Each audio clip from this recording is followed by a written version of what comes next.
بسم اللہ الرحمن الرحیم۔ حضرت ام سلمہ رضی اللہ تعالی عنہا سے روایت ہے کہ رسول اللہ صلی اللہ علیہ وسلم ایک رات سونے کے لیے لیٹے، پھر آپ گھبرا کر بیدار ہوئے، پھر لیٹے اور آپ کی آنکھ لگ گئی، پھر گھبرا کر بیدار ہوئے۔ اس سے جو مختلف حالت میں نے دیکھی، ایسا پہلے کبھی نہیں دیکھا تھا۔ پھر آپ لیٹتے ہیں، پھر بیدار ہوتے ہیں، اور آپ کے ہاتھ میں سرخ مٹی تھی جس کو آپ چوم رہے تھے۔ میں نے عرض کیا، اے اللہ کے رسول، یہ مٹی کیا ہے؟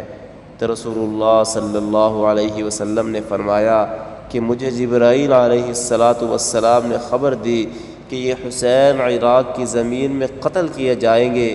میں نے جبرائیل سے کہا کہ مجھے اس جگہ کی مٹی دکھلائیے جس جگہ ان کو قتل کیا جائے گا، تو یہ حضرت جبرائیل کی طرف سے دی ہوئی اسی جگہ کی مٹی ہے۔ اسی طرح ایک مرتبہ حضرت علی فرماتے ہیں کہ میں آپ صلی اللہ علیہ وسلم کے پاس حاضر ہوا تو آپ کے آنسو مبارک بہہ رہے تھے۔ میں نے عرض کیا، اے اللہ کے نبی، کیا آپ کو کسی نے غصہ دلایا ہے؟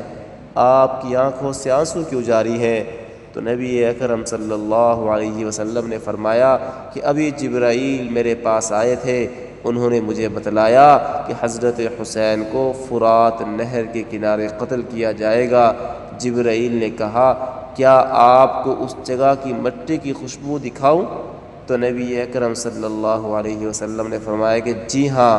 پھر جبرائیل نے اپنا ہاتھ پھیلایا اور ایک مٹھی بھر مٹی لی اور مجھے دی، تو میری آنکھوں سے آنسو بے اختیار بہہ پڑے۔ اللہ اکبر کبیرہ! کیسی محبت تھی ہمارے پیارے نبی کو اپنے نواسوں سے۔ اللہ اکبر کبیرہ! یہ واقعات پڑھتے ہوئے، یہ حقائق پڑھتے ہوئے رونگٹے کھڑے ہو جاتے ہیں، دل خون کے آنسو روتا ہے۔ ان ظالموں کو اتنا بھی ترس نہ آیا کہ یہ محمد عربی صلی اللہ علیہ وسلم کے نواسے، آپ کے لاڈلے، آپ کی زندگی کی سب سے بہترین محبوب چیزیں تھیں، جن ظالموں نے ان کو بے دردی کے ساتھ شہید کر دیا۔ ان ظالموں کے ہاتھ بھی نہ کانپتے تھے۔ 10 محرم الحرام کو انہی کی مظلومانہ شہادت ہے۔ میری تمام سننے والے احباب سے گزارش ہے کہ ہمیں اپنے بڑوں کی زندگیوں کو پڑھنا چاہیے، ان کو دیکھنا چاہیے، ان کو فالو کرنا چاہیے، اس لیے کہ وہ قومیں ہمیشہ سرخ رو ہوئی ہیں جنہوں نے بڑوں کی تاریخ کو نہیں بھلایا، بڑوں کو یاد رکھا۔ جن قوموں نے بڑوں کو بھلایا، ان کی تاریخ کو بھلا دیا، تو وہ قومیں ہمیشہ ذلیل و خوار ہوئی ہیں۔